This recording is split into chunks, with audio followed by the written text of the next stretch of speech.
ঠিক উদুর ফিনটি বুদুর করে চুরি করছে, একজন সাফাইছে আরেকজনের গাড়ির উপরে।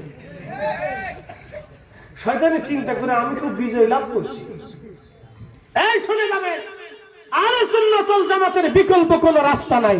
আবার বলি, ওই মালিকের কসম করে, যেই মালিক সূর্যকে আজকে ডুবিয়ে দিচ্ছেন, সেই মালিকের কসম করে, যেই মালিক সকালবেলা সময় মতো সূর্য আবার উঠাবেন, সেই মালিকের কসম করে, যেই মালিক এইখানে বৃষ্টির দিনে পানি দিয়ে, পানির বর্ষা দিয়ে এখানে মাছ চলাচল করে, সেইখানে আমরা বসে ওয়াজ করতেছি, সেই মালিকের কসম করে বলি, আহলে সুন্নাত ওয়াল জামাতের আকীদা ছাড়া কোন মা ওলির জন্ম দিতে পারে না, আর কিয়ামত পর্যন্ত কোন মা ওলির জন্ম দিতে পারবে না, এবং জান্নাতও হবে না। এবার যদি পানেন তো হিসেব করে নিয়ে আসুন, কোন বাপের বেটা যদি থাকে তো তাম দুনিয়াতে দেখান যে আহলে সুন্নাত ওয়াল জামাতের আকীদা ছাড়া কোন মা ওলির জন্ম দিতে, একজন খুঁজে বের করে দেখান। সারা দুনিয়া তালাশ করে যদি আমরা দেখাইতে পারেন তো ভরি বাদ দিয়ে চুরি বলবো, জীবন আর কোনোদিন ওয়াজ করবো না, কানের ভিতরে বেডিদের মতো কানের তাবরে আটবো রাস্তা দিয়ে। দেখি কোন বাপের বেটা আছে দেখা, ভোগিছ কিনা, আর চলবে না। আহলে সুন্নাত ওয়াল জামাতের বাহিরে কোনো ঈমান আকীদা নাই, বাকি যা আছে সব বিদআতি।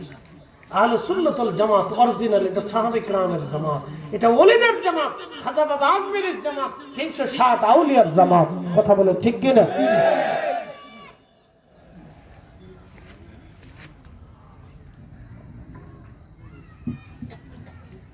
সাহাবী বলতেছে, রাসূল করিম বললেন, ইয়াল মান ইয়াল মুনজিবা তুমজিহি মিন আযাবিল কবর। সাহাবীরে ভুল শুনো না, ওটা কবরের আযাব প্রতিরোধক সূরা।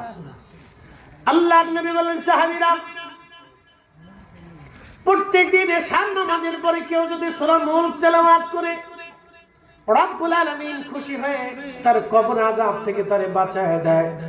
দুনিয়ার সব মানুষ আপনাকে কবরে রাখবে, আহা এই প্রচন্ড শীতের মধ্যে আপনাকে কবরে রেখে চলে আসবে, বৃষ্টি হবে, তুফান হবে, ঝড় হবে, কবরে রেখে চলে আসবে।